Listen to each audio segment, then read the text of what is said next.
There is something very foundational about Christmas. Something that resonates with the human heart, with the imagination of the human mind, with the curiosity of a child, and even the theological, inquisitive nature of a theologian. Something so simple yet so complex. Something so beautiful and yet so tragic. The incarnation of God. I have no children of my own, as you know, as a priest. We don't have that privilege, but when I speak to those who do, I'm always interested in methods of raising children. And I remember listening to one lecture for parenting, teaching people how to parent. And in that lecture it said something very interesting, that when your child refuses to do what you want them to do, let's use as an example, go to church. Let's say parents want the child to go to church, the child doesn't want to go to church. Let's say the child is 18 years old. Because when they're young, you can use trickery, I suppose. But when the child grows up and doesn't want to go to church, you have two options as a parent. You can, the first option is to grab them by the ear. I don't recommend it, by the way, but theoretically, you can grab them by the ear and bring them along with you. It's immediate, it works in the short term, but ultimately, it will not bear good fruit. The other solution is to respect the freedom of the adult child, but to suffer with them and for them, encouraging them to do the right thing, not to abandon them, not to give up on them, but also not to force them. And it is that second option that is recommended by sociologists, psychologists, people in the field, that when people grow up, when children grow up, it is essential to be reminded as a parent that your relationship with the child must reflect the reality of their adulthood. That you have to allow for their free will to be properly exercised. Not to give up when they make wrong decisions or to say, well, it doesn't matter what they do, but also not to overwhelm them with trying to control them as if they were still little children. It is that second option to suffer when the child chooses the wrong path. To pray for them, to struggle with them, to walk with them, but also to provide them enough space so that they can come to the right decision when they are ready.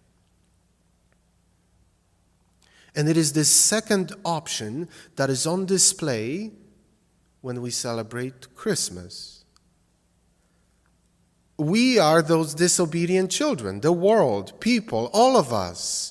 And God is that parent. He has two options. Number one, take us by the ear and say, stop it. Or in other words, to punish us in the moment. And many people say, well, wouldn't that be great if we were punished as soon, we were prevented from doing bad things. Why doesn't God do that? Well, because it would disrespect our freedom. And we would be forced to do the right thing. We wouldn't choose it. So there will be no internal change within us, just externally. Everything would be fine, but internally, nothing would have changed. But God, in His incarnation, chooses the second option, which is what? To come and walk with us. To enter into our world. To enter into our brokenness.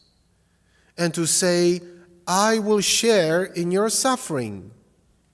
I will share in the cold and in the blizzards and in the snowstorms and in all the brokenness that exists, that you refuse, because you refuse to be with me as a humanity, you experience all these realities of brokenness in your relationships, in your own soul and mind.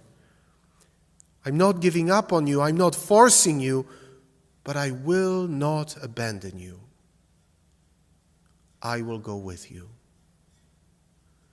And so really in the incarnation, in this event of Christmas, we have both the most beautiful and romantic idea of God coming as a little baby in humility and beauty and simplicity, but we also have this very dramatic and tragic reality that our choices, our reality, our brokenness have led to God's decision to suffer. Because to love is to suffer with.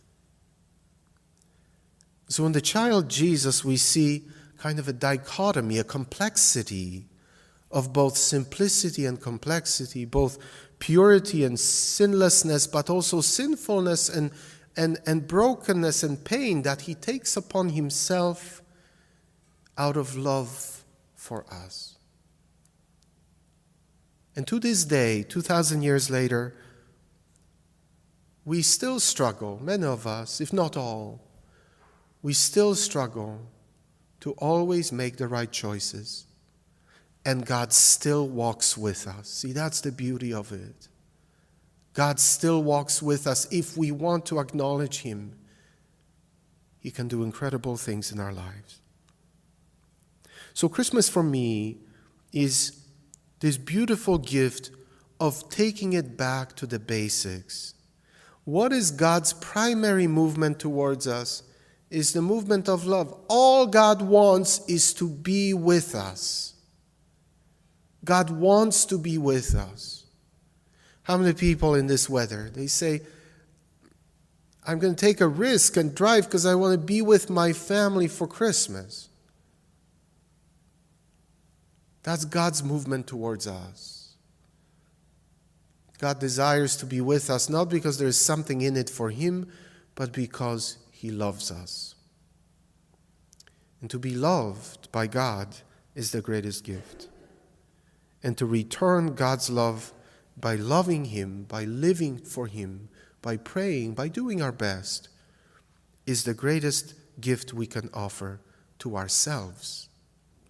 To love the one who loves me is the greatest gift of freedom. So on this Christmas Eve, as we once again celebrate the beauty of Christmas, the simplicity and the humility of our God, the love of our God, we are also invited to once again return to those basic principles of our daily life. What does it mean to be human and to be Christian? What it means to be human and to be Christian is simply to respond with love. To respond with love to God, to one another, and to ourselves, and to live in love. And so I pray that that gift of love, which comes to us and desires to be with us, to always wait for us, always be patient with us, always be forgiving with us, that that gift, which is the person of Jesus himself, may truly make a mark on our lives this year and in the years to come. God bless you. From Father Luke, Father Francis, myself, and all the staff, Merry Christmas.